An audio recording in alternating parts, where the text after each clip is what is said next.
Hello friends, പത്തരമാറ്റിൻ്റെ പുതിയ എപ്പിസോഡിലേക്ക് എല്ലാവർക്കും സ്വാഗതം. നമ്മുടെ ചാനൽ ആരെങ്കിലും സബ്സ്ക്രൈബ് ചെയ്യാനുണ്ടെങ്കിൽ ഒന്ന് സബ്സ്ക്രൈബ് ചെയ്യണേ. അപ്പോൾ നൂലുകെട്ടിന് പോകാൻ വേണ്ടിയിട്ട് ആദർശ് ഇങ്ങനെ റെഡി ആയിട്ട് ഇങ്ങനെ വീടിൻ്റെ ഫ്രണ്ടിൽ തന്നെ ഇങ്ങനെ വന്നിരിപ്പുണ്ട്. അപ്പോഴേക്കും അവിടേക്ക് അബി അങ്ങോട്ട് വരും. എന്നിട്ട് അബി ഒരു അവസരം കിട്ടുമ്പോൾ എല്ലാ ആദർശിനെ അങ്ങ് കുത്തി നോവിക്കുകയാണല്ലോ, അതിന് വേണ്ടിയിട്ടാണ് വന്നത്. എന്നിട്ട് പറയാണ്, ആദർശേട്ടാ ഇന്നത്തെ ദിവസം എങ്ങനെയെങ്കിലും ഒന്ന് കടന്നു പോവുകയായിരിക്കും.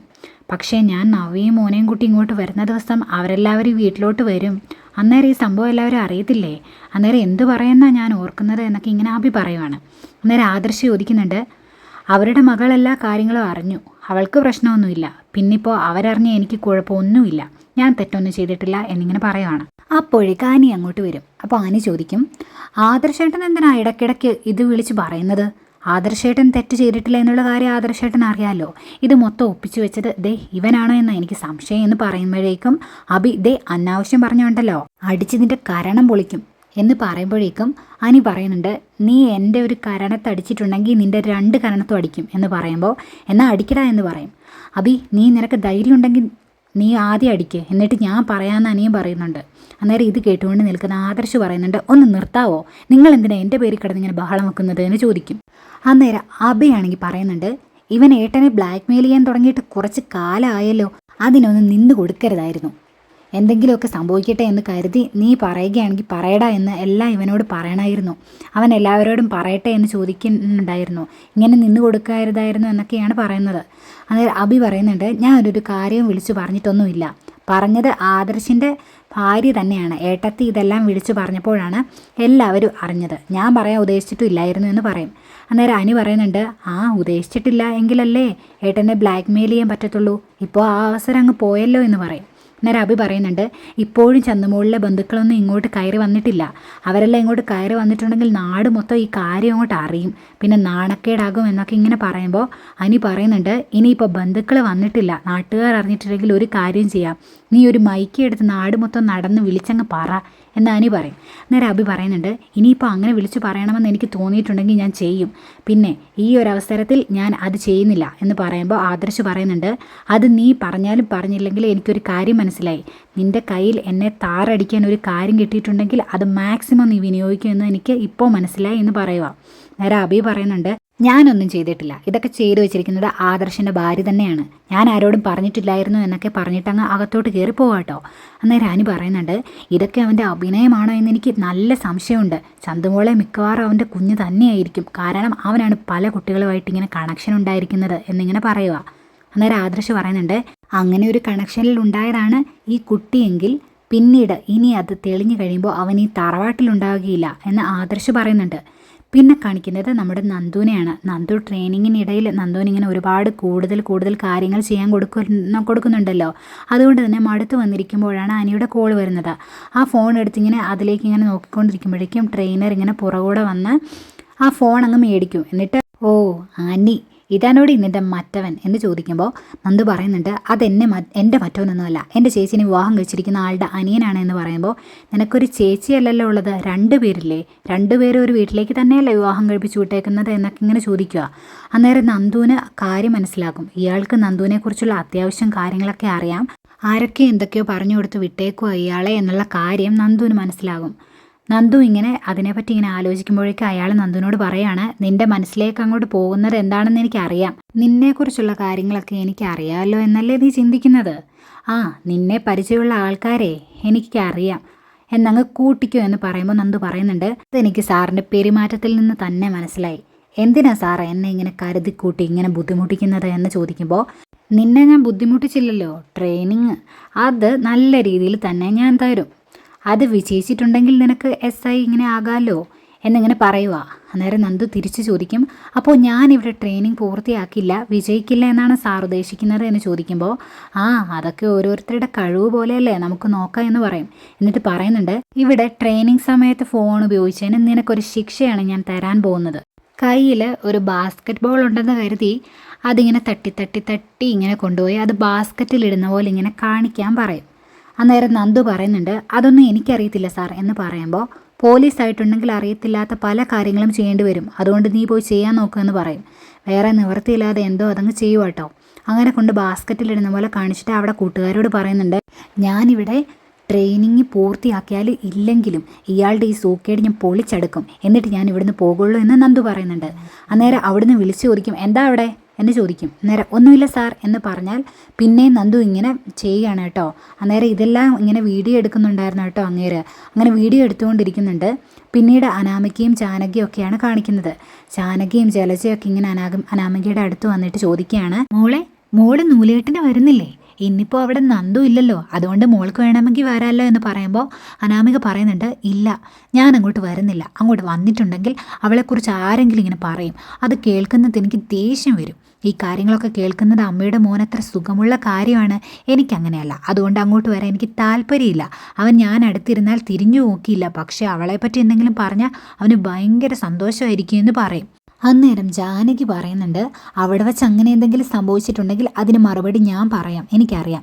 മോള് വരുന്നുണ്ടോ എന്ന് ചോദിക്കും. അന്നേരം ഇല്ല എന്ന് തന്നെ ഇങ്ങനെ പറയും. അപ്പോൾ ജലജ പറയുന്നുണ്ട്, ഇപ്പോൾ മോൾ പറഞ്ഞത് ശരിയാണ്. ഇങ്ങനെയൊക്കെ കാര്യങ്ങൾ ഉണ്ടായിട്ടുണ്ടെങ്കിൽ ഒരു ഭാര്യയ്ക്ക് അത് സഹിക്കാൻ പറ്റത്തില്ല. ഇങ്ങനെയുള്ള കാര്യങ്ങളൊക്കെ ഉണ്ടാകാതെ നോക്കേണ്ടത് നിൻ്റെ മകനാണ്, പക്ഷേ അവനത് ചെയ്യില്ലല്ലോ എന്നിങ്ങനെ പറയും.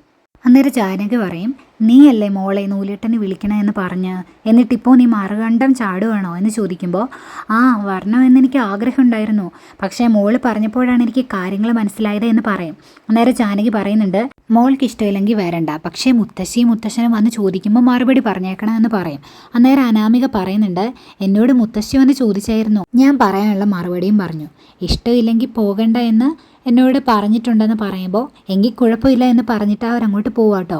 പോയി കഴിയുമ്പോൾ അനാമിക ഇങ്ങനെ മനസ്സിലോർക്കും, പിന്നെ എന്നെ സ്നേഹിക്കുന്ന ആൺകുട്ടികൾ പുറത്തുണ്ട്, അവരുടെ കൂടെ എനിക്കൊന്ന് കറങ്ങണം, പിന്നെ എന്തിനാ ഞാൻ നിങ്ങളുടെ കൂടെ വരുന്നത് എന്നിങ്ങനെ മനസ്സിലോർക്കുകയാണ്. പിന്നെ കാണിക്കുന്നത് ആദർശിനെ നയനെയാണ്. അവരിങ്ങനെ നേരത്തെ റെഡിയായി ഇറങ്ങി വന്നിട്ട് മുത്തശ്ശനോട് പറയും, ഞങ്ങൾ തലേ ദിവസത്തെ പോകേണ്ടതായിരുന്നു, ഇന്നിപ്പോൾ നേരത്തെയെങ്കിലും ചെല്ലണ്ടേ, അതുകൊണ്ട് ഞങ്ങൾ ആദ്യം ഇറങ്ങുവാണ് എന്ന് പറയുമ്പോൾ മുത്തശ്ശൻ പറയും, അതേതായാലും നന്നായി, പിന്നെ അവിടെ ചെന്നിട്ട് ചന്തുമോളുടെ കാര്യം പറയൊന്നും വേണ്ട, ഏതായാലും എല്ലാവരും അറിയേണ്ടതാണ്, പക്ഷെ ഇങ്ങനെ ഒരു നല്ല ദിവസം അറിയണ്ട, അല്ലാതെ അറിഞ്ഞോളൂ എന്നൊക്കെ പറയുകയാണ്. അന്നേരം ആദർശന് നല്ല ടെൻഷനുണ്ട് കേട്ടോ. ഏതായാലും പോയിട്ട് വരാം എന്ന് പറഞ്ഞിട്ടങ്ങ് പോകും. വരുന്നിടം വരെ മോളെ ഞാൻ നോക്കിക്കോളാം എന്നിങ്ങനെ മുത്തശ്ശി പറയുന്നുണ്ട്. അവർ പോയി കഴിയുമ്പോൾ മുത്തശ്ശി ചോദിക്കുന്നുണ്ട്, മോൾക്ക് വിഷമമായോ എന്നിങ്ങനെ ചോദിക്കും. അന്നേരം വിഷമമായി എന്നിങ്ങനെ പറയുന്നുണ്ട് കേട്ടോ. പിന്നീട് നമ്മുടെ നവ്യയെ കാണിക്കുന്നുണ്ട്. നവ്യ പറയുകയാണ് ഗോവിന്ദനോട്, അവിടുന്ന് ആദർശ നയനെ ഇറങ്ങിയെന്ന് പറഞ്ഞു വിളിച്ചായിരുന്നു, ഇപ്പോൾ വരും എന്ന് പറയുകയാണ്. പറയുമ്പോഴേക്കും അവർ വരും കേട്ടോ. ഏതായാലും വണ്ടിയിൽ നിന്ന് ഇറങ്ങുന്ന ആദർശന് നല്ല ടെൻഷനുണ്ട്. അതുകൊണ്ട് നയന് പറയുകയാണ്, ആദർശന് നല്ല ടെൻഷനുണ്ട് എന്ന് എനിക്കറിയാം, ഏതായാലും ചന്തുമോളുടെ കാര്യം ഇവിടെ ആരും ചോദിക്കില്ലായിരിക്കും, മുഖത്ത് സന്തോഷം കാണിച്ച് നിൽക്കണം കേട്ടോ, മനസ്സിലെ ടെൻഷൻ മുഖത്ത് കാണിക്കരുത് എന്നൊക്കെ പറയുമ്പോൾ ആദർശ് പറയുന്നുണ്ട്, എനിക്ക് അഭിനയിക്കാനൊന്നും അറിയത്തില്ല, എങ്ങനെയൊക്കെയോ ഞാൻ നിൽക്കുന്നത് അതുപോലെ എന്നെക്കൊണ്ട് സാധിക്കുകയുള്ളൂ എന്ന് പറയും. അങ്ങനെ പറഞ്ഞിട്ട് അവരകത്തോട്ട് ഇങ്ങനെ കയറി ചെല്ലുകയാണ്. ചെന്നിട്ട് നയന ചോദിക്കുന്നുണ്ട്, ആഹാ അച്ഛൻ അലങ്കാരങ്ങളെല്ലാം നടത്തിയോ, ഇനിയിപ്പോൾ ഒന്നും ചെയ്യാനില്ലല്ലോ എന്ന് പറയുമ്പോഴേക്കും, ഇനിയിപ്പോൾ അങ്ങനെ വലിയ കാര്യങ്ങളായിട്ടൊന്നും ചെയ്യാനില്ല മോളെ എന്ന് പറയും. അന്നേരം നയന ചോദിക്കുന്നുണ്ട്, പാചകമൊക്കെ കഴിഞ്ഞു അമ്മയുടെ? അന്നേരം നവ്യ പറയും, കഴിഞ്ഞൊന്നുമില്ല, തൃപ്തിയാകാതെ അമ്മ പിന്നെയും ഓരോന്ന് ഉണ്ടാക്കിക്കൊണ്ടിരിക്കുകയാണ് എന്ന് പറയുമ്പോൾ, എന്നാൽ ഞാൻ അമ്മയുടെ അടുത്തോട്ട് ചെല്ലട്ടെ, അമ്മയൊന്ന് സഹായിക്കട്ടെ എന്ന് പറയുമ്പോൾ, സഹായിക്കാനൊക്കെ പിന്നെ ആവട്ടെ, എനിക്ക് നിന്നോട് കുറച്ച് സംസാരിക്കാനുണ്ടെന്ന് പറഞ്ഞ് നവ്യ നയനേനെയും കൊണ്ടിങ്ങനെ റൂമിലേക്ക് പോവുക. അന്നേരം ഗോവിന്ദനും ആദർശോട് അവിടെ ഇരിക്കും കേട്ടോ.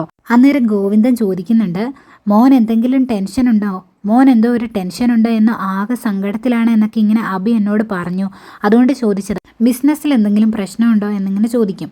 അന്നേരത്തിന് ആദർശ് പറയും, ബിസിനസ്സിൽ പ്രശ്നങ്ങളൊന്നുമില്ല, പിന്നെ എല്ലാ മനുഷ്യരും എപ്പോഴും ഒരുപോലെ ഇരിക്കില്ലല്ലോ അച്ഛാ, എന്തെങ്കിലുമൊക്കെ പ്രശ്നങ്ങൾ കാണൂലേ, അതേ ഉള്ളൂ എന്ന് പറയും കേട്ടോ. അന്നേരം ഗോവിന്ദൻ പറയും, എന്ത് പ്രശ്നം ഉണ്ടായാലും നിങ്ങൾ ഭാര്യയും ഭർത്താവും കൂടെ സന്തോഷത്തോടെ കഴിഞ്ഞാൽ മതി, ഇപ്പോൾ അബിയും നവ്യയും നല്ല സ്നേഹത്തിലാണ്, നിങ്ങളെല്ലാവരും ഒരുമിച്ച് സന്തോഷത്തോടെ കഴിയുന്നത് കാണുന്നത് തന്നെയാണ് ഞങ്ങളുടെ സന്തോഷം എന്നൊക്കെ ഇങ്ങനെ ഗോവിന്ദൻ പറയുന്നുണ്ട്. ഏതായാലും ഈ സമയം നവ്യ നയനയും കൊണ്ടിങ്ങനെ റൂമിലേക്ക് പോവുകയായിരുന്നു കേട്ടോ. നേരെ റൂമിൽ ചെന്നിട്ട് പറയുവാണ്, നീ അബിയെ കുറ്റപ്പെടുത്തുകയൊന്നും ചെയ്യരുത്, അവൻ ഇപ്പോൾ എല്ലാം എന്നോട് തുറന്നു പറയും, അതുകൊണ്ട് ആദർശിൻ്റെ കാര്യം എന്നോട് പറഞ്ഞായിരുന്നു എന്ന് പറയുമ്പോൾ നയന, ഓ പറഞ്ഞായിരുന്നോ, എന്താ പറഞ്ഞത് എന്ന് ചോദിക്കും. നേരെ പറയുന്നുണ്ട്, അവിടെ ഒരു ചന്തു എന്ന് പറയുന്ന ഒരു കുട്ടി വന്നെന്നും അത് ആദർശിൻ്റേതാണെന്നും പറഞ്ഞു, അത് സത്യമാണോടി എന്ന് ചോദിക്കും. അന്നേരം നയൻ ഇങ്ങനെ കുറച്ചു നേരം ഇങ്ങനെ വളരെ വിഷമമൊക്കെ ഇങ്ങനെ അഭിനയിച്ച് നിന്നിട്ട് ഇങ്ങനെ സമ്മതിക്കുന്ന പോലെ ഇങ്ങനെ നിൽക്കുകയാണ്. അന്നേരം നവ്യ, നീ എന്താ ഒന്നും മിണ്ടാതെ നിൽക്കുന്നേ, മറുപടി പറ, നീ അത് ആദർശിൻ്റെ കുട്ടിയാണോ എന്ന് ചോദിക്കുമ്പോൾ, അല്ല എന്ന് പറയാനൊന്നും എനിക്ക് പറ്റില്ല എന്ന് പറയും. അന്നേരം നവ്യ, എങ്ങനെയാണ് ഇങ്ങനെയൊക്കെ ഒരു കാര്യം ഭർത്താവ് ചെയ്തിട്ട് നിനക്ക് സഹിക്കാൻ പറ്റുന്നത്, എനിക്കിതൊന്നും മനസ്സിലാകുന്നില്ല എന്ന് പറയുമ്പോൾ നയന പറയുവാണ്, സ്വന്തം ഭർത്താവ് ഒരു തെറ്റ് ചെയ്തിട്ടുണ്ടെങ്കിൽ ക്ഷമിക്കേണ്ടത് നമ്മളതല്ലേ, അല്ലാതെ അത് കൊട്ടിഘോഷിച്ചുകൊണ്ട് നടന്നിട്ട് എന്തെങ്കിലും കാര്യമുണ്ടോ എന്ന് ചോദിക്കും. അന്നേരം നവ്യ പറയുന്നുണ്ട്, നിനക്ക് ഇതിന് പറ്റുള്ളൂ, നിന്റെ സ്ഥാനത്ത് ഞാനായിരുന്നെങ്കിൽ അയാളെ കോടതി കയറ്റിയേനെ എന്ന് പറയും. അന്നേരം നയന പറയുന്നുണ്ട്, അങ്ങനെയൊന്നും ചെയ്യാൻ എനിക്ക് പറ്റില്ല, എനിക്ക് എൻ്റെ ആദർശേട്ടനെ തള്ളിക്കളയാൻ പറ്റില്ല, ആദർശേട്ടൻ എന്നോടെല്ലാം തുറന്നു പറഞ്ഞു എന്നാണ് ഇങ്ങനെ പറയുന്നത്. എന്നിട്ട് മുഖത്തിങ്ങനെ ഭയങ്കര സങ്കടം ഇങ്ങനെ ഉള്ളതുപോലെ ഇങ്ങനെ അഭിനയിച്ച് നിൽക്കുക. അന്നേരം നവ്യ പറയുന്നുണ്ട്, നീ എന്താ ഇങ്ങനെയെന്ന് എനിക്ക് മനസ്സിലാകുന്നില്ല, വേറെ ഒരു പെണ്ണ് ഇതൊന്നും സഹിച്ചു കൊടുക്കുന്ന കാര്യമല്ല, ആദർശേട്ടൻ മൂർത്തിമുത്തശ്ശൻ്റെ പ്രതിരൂപമാണ് എന്നൊക്കെ പറഞ്ഞിട്ടാണോ ആ മനുഷ്യൻ ഇതൊക്കെ ചെയ്തു വെച്ചത് എന്ന് ചോദിക്കുകയാണ് നവ്യ. ഇവരിങ്ങനെ സംസാരിച്ചുകൊണ്ടിരിക്കുമ്പോഴേക്കും അങ്ങോട്ടേക്ക് കനക വരും. അന്നേരം കനക ചോദിക്കുന്നുണ്ട്, എന്താ രണ്ടുപേരോടും ഒരു രഹസ്യം പറച്ചില്ല എന്ന് പറയുക. അന്നേരം നവ്യ പറയുന്നുണ്ട്, ഒന്നുമില്ലമ്മേ, ഒന്നുമില്ലെങ്കിൽ ഇങ്ങോട്ട് വാ, അവരെല്ലാവരും വരുമ്പോഴേക്കും വെള്ളമൊക്കെ കൊടുക്കണ്ടേ എന്നിങ്ങനെ ചോദിക്കുവാണ്. അപ്പോൾ നവ്യ പറയും, അമ്മ ഫ്രണ്ട് ചെല്ലുമ്പോൾ അവിടെ ഒരാളിരിപ്പുണ്ടായിരിക്കും, ആദർശേട്ടൻ, അങ്ങയുടെ മനസ്സാകെ ചൂട് പിടിച്ചിരിക്കുകയായിരിക്കും, അതുകൊണ്ട് നല്ല ചൂടുള്ളൊരു കാപ്പി ഇട്ട് കൊടുക്കുക എന്ന് പറയും. നേരെ കനക പറയുന്നുണ്ട്, കാപ്പിയൊക്കെ കുടിച്ചിട്ടായിരിക്കും വന്നത്, ഞാൻ ജ്യൂസ് കൊടുത്തോളാം എന്ന് പറയുമ്പോൾ നവ്യ പറയും, പുറത്ത് മഴയാണെന്ന് പറഞ്ഞിട്ട് കാര്യമൊന്നുമില്ല, അകത്ത് ചുട്ട് പൊള്ളുമല്ലേ, അതുകൊണ്ട് കാപ്പിയാണ് നല്ലത് എന്ന് പറയുമ്പോൾ ഇവളെന്താ മോളെ ഇങ്ങനെയൊക്കെ പറയുന്നത് എന്ന് ചോദിക്കും കനക. അന്നേരത്തേന് എനിക്കൊന്നും അറിയില്ലമ്മേ എന്ന് പറയുവാണ് നയന. അന്നേരം എന്നാ അറിയത്തില്ലെങ്കിൽ ഇങ്ങോട്ട് വാ, നമുക്ക് അവിടെ കുറച്ച് കാര്യങ്ങൾ ചെയ്യാനുണ്ടെന്ന് പറഞ്ഞ് കനക കൂട്ടിക്കൊണ്ട് പോവാണ് നയന അങ്ങ് നടന്നു പോകുമ്പോൾ ഇങ്ങനെ വിഷമത്തോടെ തിരിഞ്ഞു നോക്കുവാണ് നവ്യ. അന്നേരം നവ്യ ചോദിക്കുന്നു, എന്തുവാടി ഇത് എന്ന്. എന്നിട്ടും അങ്ങ് പോകുന്നുണ്ട് നയന. ഈ ഒരു സീൻ നമുക്ക് ഒട്ടും അങ്ങ് ഉൾക്കൊള്ളാൻ പറ്റത്തില്ലേ. നവ്യയോട് വാ തുറന്ന് പറയാൻ വേറെ ഒന്നും പറഞ്ഞില്ലെങ്കിലും ആദർശന് തെറ്റ് ചെയ്തിട്ടില്ല എന്ന് ഞാൻ വിശ്വസിക്കുന്നില്ല, അതുകൊണ്ടാണെന്നെങ്കിലും മിനിമം പറയായിരുന്നു. അതുപോലും പറയാതെ ഒരു ഭയങ്കര വിഷമം ഇങ്ങനെ അഭിനയിച്ചുകൊണ്ടാണ് നയന അവിടെ നിൽക്കുന്നത്. പിന്നെ കാണിക്കുന്നത് ഗോവിന്ദൻ ഇങ്ങനെ ഓരോ കാര്യങ്ങളൊക്കെ നൂലുകെട്ടിന് ആവശ്യമായിട്ടുള്ള ഓരോ കാര്യങ്ങളൊക്കെ ഇങ്ങനെ ചെയ്തുകൊണ്ടിരിക്കുക, പായൊക്കെ വിരിച്ചിട്ട് അതിലെല്ലാം ഇങ്ങനെ എടുത്തു വെച്ചുകൊണ്ടിരിക്കുമ്പോഴേക്കും അനന്തപുരിയിൽ നിന്നുള്ള എല്ലാവരും വരും. എല്ലാവരും വണ്ടിയിൽ നിന്ന് ഇറങ്ങി കഴിയുമ്പോഴേക്കും അജയൻ എല്ലാവരോടും ഇങ്ങനെ പറയുന്നുണ്ട്, ഒരു കാര്യം പറഞ്ഞേക്കാം, അവിടെ ചെന്നിട്ട് ചന്തുമോളുടെ കാര്യം ആരും എടുത്ത് വിളമ്പിയേക്കരുത്, പിന്നെ ചന്തുമോളും ആദർശം തമ്മിലുള്ള ബന്ധമോ ഒന്നും പറയാൻ നിൽക്കണ്ട എന്ന് പറയുമ്പോൾ ഞങ്ങളൊന്നും പറയുന്നില്ല എന്ന് ജലജ പറയും. അപ്പോൾ പറയും, നീയൊക്കെ പറയുമെന്ന് എനിക്കറിയാം, അതുകൊണ്ടാണ് ഇങ്ങനെ ഒരു മുഖവരയുടെ ആവശ്യം വന്നത് എന്ന് ജയൻ പറയും. എന്നിട്ട് അവരകത്തേക്ക് കയറി ചെല്ലുന്നു. കയറി ചെന്ന് കഴിയുമ്പോഴേക്കും എല്ലാവർക്കും ഭയങ്കര സന്തോഷമാണ്. കുടിക്കാൻ വെള്ളം എടുക്കട്ടെ എന്നൊക്കെ ഇങ്ങനെ ചോദിക്കുന്നുണ്ട് കനക. എന്നിട്ട് വെള്ളം എടുക്കാനായിട്ട് അകത്തേക്ക് പോകും. അകത്തേക്ക് പോയി കഴിയുമ്പോഴേക്കും എല്ലാവരും അവിടെ ഇങ്ങനെ ഇരിക്കുവാണ് കേട്ടോ.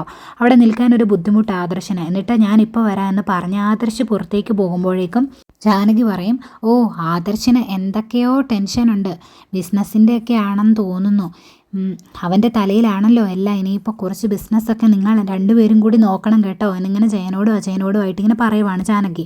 എന്നിട്ട് പറയുന്നുണ്ട്, കുറച്ചുകൂടെ അധികാരങ്ങളൊക്കെ എനിക്കൂടെ കൊടുക്കുക, അതാ നല്ലത് എന്ന് പറയുമ്പോൾ അത് നേരെ എൻ്റെ മോന് സ്ഥാനക്കയറ്റം കൊടുക്കുക എന്ന് പറഞ്ഞിട്ട് ഇതുവരെ കൊടുത്തിട്ടില്ല, ഇനിയിപ്പോൾ അവൻ്റെ കുഞ്ഞും ഭാര്യയൊക്കെ വീട്ടിലോട്ട് വന്നു കഴിയുമ്പോഴേക്കും അവൻ പ്രാരാബ്ധങ്ങളായില്ലേ, അവൻ ഇപ്പോഴത്തെ ചിലവ് കൊണ്ട് പൈസ കൊണ്ടൊന്നും ഇപ്പോഴത്തെ കാര്യങ്ങളൊന്നും നടക്കുമോ എന്നൊക്കെ ഇങ്ങനെ ശൈലജ പറയുന്നുണ്ട്. അബി എന്നേരത്തേനും പറയും, അതിൻ്റെ ഒന്നും ആവശ്യമില്ല, ഇതുപോലെയൊക്കെ അങ്ങ് പോയാൽ മതി എന്ന് പറയും. എന്നുള്ള രീതിയിൽ തലയാട്ടുന്നുണ്ട് കേട്ടോ ആനി. ഇത് കേൾക്കുമ്പോൾ ദേഷ്യം വരുന്നുണ്ട് അജയന്. അങ്ങനെ അജയൻ പറയുന്നുണ്ട്, ഇപ്പോൾ വീട്ടിൽ ആരൊക്കെ താമസിച്ചാലും അവരാരും സ്വന്തമായിട്ട് കുടുംബച്ചെലവൊന്നും നോക്കുന്നില്ല എന്നുള്ള കാര്യം നിങ്ങൾക്ക് എല്ലാവർക്കും അറിയാം. അതവിടെ പ്രത്യേകിച്ച് അക്കൗണ്ട് വഴി എല്ലാ ചിലവുകളും ആ രീതിയിൽ തന്നെയാണ് നടന്നു പോകുന്നത്. പിന്നെ ഈ രീതിയിലുള്ള സംസാരത്തിൻ്റെ ആവശ്യമൊന്നുമില്ല എന്ന് പറയും. നേരം ജയൻ പറയുന്നുണ്ട്, കമ്പനിയിലെ കാര്യങ്ങളൊന്നും സംസാരിക്കേണ്ട സ്ഥലം ഇതല്ല, പിന്നെ അങ്ങനെയുള്ള കാര്യങ്ങളെല്ലാം തീരുമാനിക്കുന്നത് അച്ഛനും ആദർശം കൂടിയാണ്, അത് അവർ ഭംഗിയായിട്ട് ചെയ്തോളും എന്ന് പറയുന്നുണ്ട് കേട്ടോ.